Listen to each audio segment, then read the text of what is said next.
प्रहार किया और खम्मा महाराज तड़तड़ा के फट गया, जोर से शब्द हुआ, भयानक शब्द हुआ और महाराज उसी में से एक नरसिंह भगवान प्रकट हो गए। बोले नरसिंह भगवान की जय हो। जैसे महाराज नरसिंह भगवान प्रकट हुए, कराल दंष्टम करवाल जंजनम, महाराज बड़ी बड़ी महाराज भगवान की दाढ़े और महाराज बड़े बड़े भगवान के केस, बड़े बड़े नाखून और महाराज भगवान ने हिरण्यकश्यप के ऊपर प्रहार किया। पहले तो भगवान खूब खेल खिलाते रहे, दोनों का युद्ध हो गया, होने लगा। बाद में हिरण्यकश्यप को भगवान ने पकड़ा और पकड़ के महाराज अपनी जंघा पर रखा।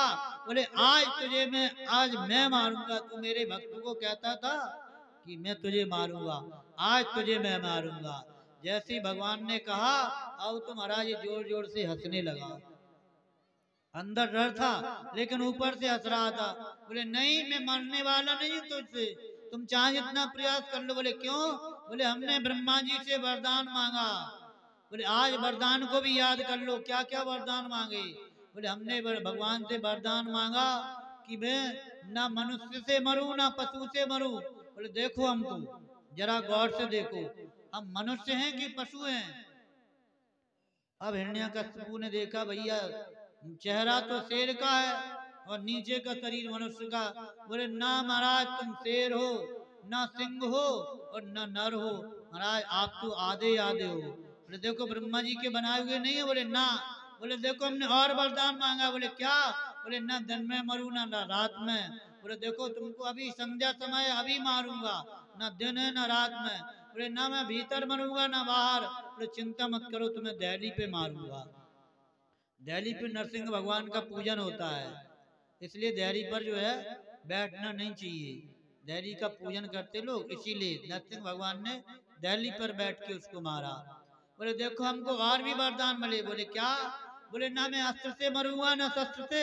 बोले देखो ये हमारे नाखून हैं, मैं नाखूनों से मारूंगा, ना ये अस्त्र हैं ना शस्त्र हैं। बोले ना मैं गीले से मरूं ना सूखे से। बोले बताओ ये गीले हैं कि सूखे? ना गीले ना सूखे। बोले मैं तुम्हें नी से मारूंगा। बोले हमने एक वरदान और मांगा था, उसकी तो काट हो ही नहीं सकती। बोले क्या? बोले मैंने वरदान मांगा था कि 12 महीने में नहीं मरूंगा। बोले देखो ये अधिक मास है ना, तुम्हारे लिए ही बनाया, मधुमास तुम्हारे लिए वो बनाया, तुमको आज मैं मारूंगा। बोले एक वरदान और है। बोले क्या? बोले हमने ब्रह्मा जी से वरदान मांगा था कि ब्रह्मा जी की बनाई हुई सृष्टि में मैं किसी से नहीं मरूं। बोले देखो स्वयं ब्रह्मा को मैं बनाता हूँ, ब्रह्मा हमें नहीं बनाते, हम ब्रह्मा को बनाते हैं और ब्रह्मा जी हमारी सृष्टि में आते, ना कि हम ब्रह्मा जी की सृष्टि में आते। तुम्हारे वरदान पूरे हुए? बोले हाँ वरदान पूरे हुए। और भगवान ने महाराज नरसिंह भगवान ने अपने नाखूनों से उसके उदर में महाराज प्रहार किया, अपने नाखूनों को उसके उदर में महाराज घुसा दिए और उसके उदर को विदीर्ण कर दिया और विदीर्ण करके महाराज उसकी आंखें निकाल के अपने गले में डाल दिए, दुष्ट का वध किया। बोले दुष्ट निकंदन भगवान की जय हो।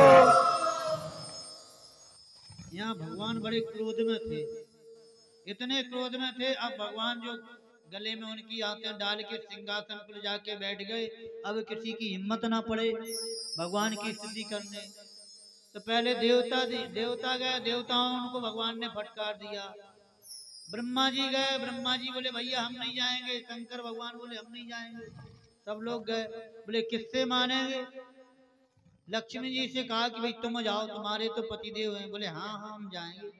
लक्ष्मी जी बढ़िया सुंदर श्रृंगार करके 16 श्रृंगार करके गई और हाथ में बढ़िया थाली सजा के बोले हम अपने पतिदेव की आरती उतारेंगे। और महाराज जैसे आरती उतारने के लिए जैसे ऊपर किया और नरसिंह भगवान ने एक फक्कार मंगाई और लक्ष्मी जी महाराज घबरा के भागी। अरे बोले ये हमारे पतिदेव हो ही नहीं सकते, हमारे पतिदेव तो बड़े सौम्य हैं, शांताकारम भुजग शयनम, बड़े शांत। बोले ये हमारे पतिदेव नहीं है। अब भगवान को कौन प्रसन्न करे? तब महाराज बाद में देखा, सभी ने प्रहलाद जी से कहा कि भाई देखो भक्त राज प्रहलाद जाओ, तुम जाओ और भगवान को शांत करो।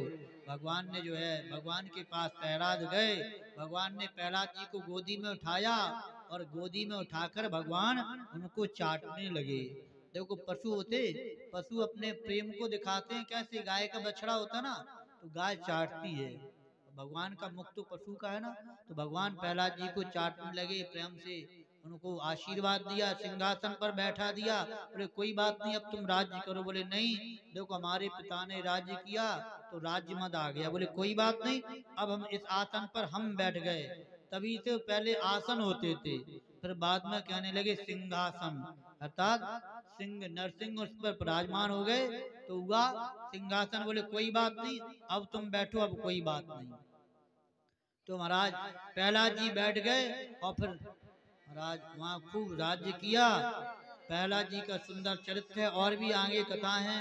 देखो प्रहलाद जी ने भक्ति का प्रचार किया और उस खम्बे में से जो राक्षस के घर का खम्बा था उसमें से भी भगवान प्रकट कर दिए। तो आज भी खम्बे से प्रकट हो सकते हैं भगवान। हमारे महाराज जी कहते भाई वो तो दुष्ट के घर का खम्बा था, ये तो भागवत कथा का खम्बा है, यहाँ से क्यों नहीं हो सकते। तो कहते हैं कि भाई सूर घनेरे फिरे पद गावत, सूर घनेरे फिरे पद गावत, बेपद सूर से स्वाद कहाँ, बहु ताल मजीरा बजाती फिरे, मीरा मतवारी सी याद कहाँ। सी राम कथा कितनों ने लिखी, तुलसी सरसी मरजाद कहाँ, नृसिंह बसे प्रति खम्बन में, पर कारण को प्रहलाद कहाँ। काटने के लिए प्रहलाद चाहिए, प्रहलाद जैसा प्रेम होगा, जैसे प्रहलाद के चित्त में था कि हम अपने भक्तों से, हम अपने इष्ट मित्रों से कीर्तन करवा लें, तो कीर्तन के लिए सदा ही जीते थे। अपने असुर कुल में लेकर के भी प्रहलाद जी ने दैत्यों के बालकों से कीर्तन करवा दिया। प्रहलाद से, पिता से प्रहलाद हट किया करते थे कीर्तन के लिए, प्रहलाद पिता से हट करते थे कीर्तन के लिए, आपों से कुछ भी न डरते थे कीर्तन के लिए, अपनी कुर्बानी का दम भरा करते थे कीर्तन के लिए, और सर हथेली पर लिया करते थे किसके लिए, कीर्तन के लिए। इसलिए भक्तराज प्रहलाद ने जैसे कीर्तन किया और महाराज असुर कुल में भी भक्ति का प्रचार कर दिया, तो अपने को भी कीर्तन बड़ी मस्ती के साथ करना चाहिए। अब बस थोड़ी देर में भगवान प्रकट होंगे, थोड़ी देर कीर्तन कर लें। जैसे प्रहलाद जी ने बड़े प्रेम से कीर्तन किया, खूब झूम के मस्ती के साथ जैसे प्रहलाद जी ने किया, तो पता नहीं नरसिंह भगवान शायद यहाँ प्रकट हो जाएं। भाई कीर्तन करोगे आप लोग कि नहीं करोगे ना, तो थोड़ी देर कीर्तन कर लेते हैं।